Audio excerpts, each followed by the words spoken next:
The scene where Harley Quinn goes to the police station to rescue the little girl. Now, where she gets to use her baseball bat. There's this part where there's this guy who, one of the goons, he comes at her, and she smashes this guy's legs in like 100 different places with her baseball bats. Like, I was literally shouting. And then the costumes that the birds of prey, yes, the birds of prey, that's the other girls or the other women, when they wore their costume, Jesus, it was terrible.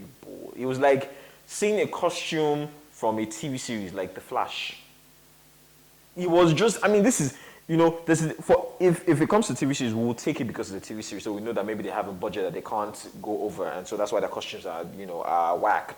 But this is a movie, for Pete's sake. The costumes were just, oh my God, were terrible.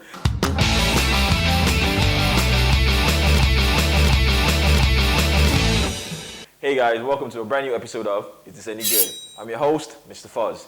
On today's episode, we're going to be talking about the movie Birds of Prey. Yes, it's a movie that stars Robbie Margot, Ewan McGregor, Dinah Lance, and a host of others. Now, for those of you who, probably like 2-3 years back saw Suicide Squad, obviously, I'm sure you know who this movie is pretty much based on. Harley Quinn, yes. The same old Harley Quinn. I'm sure, obviously, if you don't know anything about Harley Quinn, then maybe you should check my previous post. The link will be below. You can check my previous post on Harley Quinn, the animation TV series. Anyways, moving on. Now, this movie, to be honest, I wasn't really keen on the Harley Quinn persona, per se. In as much as I had seen her action from the comic books, from Suicide Squad movie, to the cartoons, TV series, I wasn't really hyped about seeing this movie, because, if you've listened to my previous review concerning Harley Quinn, then you know that I pretty much never ranked her on top 5 of Batman's villains, so to say. But nevertheless, I went in to see this movie, and I must say that, Robbie Margot's representation of Harley Quinn is spot on. She has that madness, she has that craziness, that wildness. I like that. She had that accent, the New York Bronx type accent that Harley Quinn has. So it was pretty nice. Right use of colors throughout the whole movie. Pretty much. Now, the movie is based on the fact that, okay, Harley Quinn, she's broken up with the Joker. We don't see the Joker, but we just kind of see that she's been thrown out by the Joker, by his goons and all of that, and she's finding it hard to come to terms that she's now single. But the thing is, there's a problem. Now, because she's single, she's no longer with the prince of, the crown, the prince of crime or whatever. She's fair game to every other person because they feel she doesn't have the protection of the Joker, so everybody's coming at her.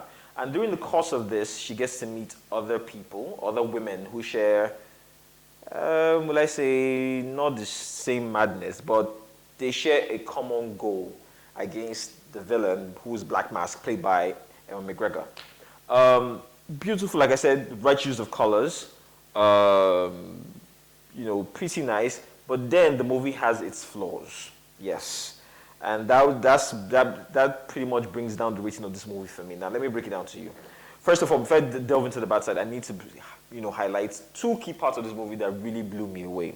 Now, I'm talking about the scene where Harley Quinn goes to the police station to rescue the little girl. Now, where she gets to use her baseball bat. There's this part where there's this guy who, one of the goons, he comes at her, and she smashes this guy's legs in like 100 different places with her baseball bats. Like, I was literally shouting. That scene was cool. Then the second scene that made it really cool for me was when Black Siren, yes, is that her name? Yes, when she screams, when she uses her power for the first time. Because I kept on, while watching the film, I kept on wondering, when is she going to use her powers? Is it just fight? She eventually used it. And it was really, really awesome. It was worth the wait, basically. But apart from all of this, the movie pretty much didn't hold water. Yes, like I said, Robbie Margot, she really tried, holding down her representation of Harley Quinn. But for the other stars in the movie, they pretty much didn't come to terms with it. And again, the movie was centered on Harley Quinn. As a matter of fact, they should just change the name of this movie and call it Harley Quinn Part 2. Or rather, no, not Harley Quinn Part 2, because this is the first movie. They should just say Harley Quinn, more or less. Because that Birds of Prey, if you have read the comic books, you understand that Birds of Prey are a couple of female superheroes who come together, whatever, for a common goal.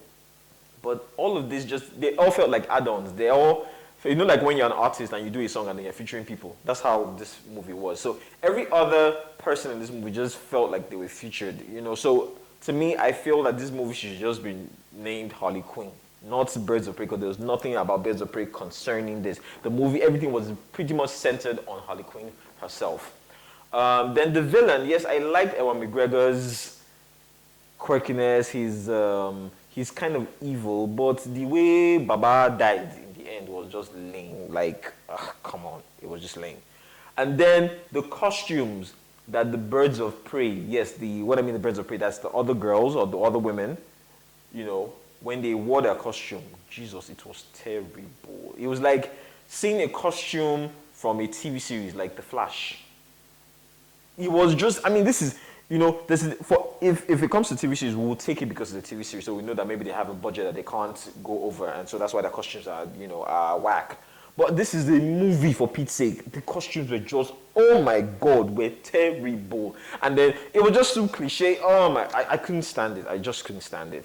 But besides that, if I'm going to rate this movie, it's probably like 6 out of 10. It's nice. I would only rock with this movie because of Robbie Margot. She nailed everything that concerned her, from her madness to her fight scenes to everything that concerned her was nice. But when you bring the other people, you just didn't do it for me. So literally, like I said, I'll score this movie 6 out of 10. If you're feeling different about it, let me know in the comment section below. If not, just still let me know. I would like to, let's talk. So the comment section is open for you.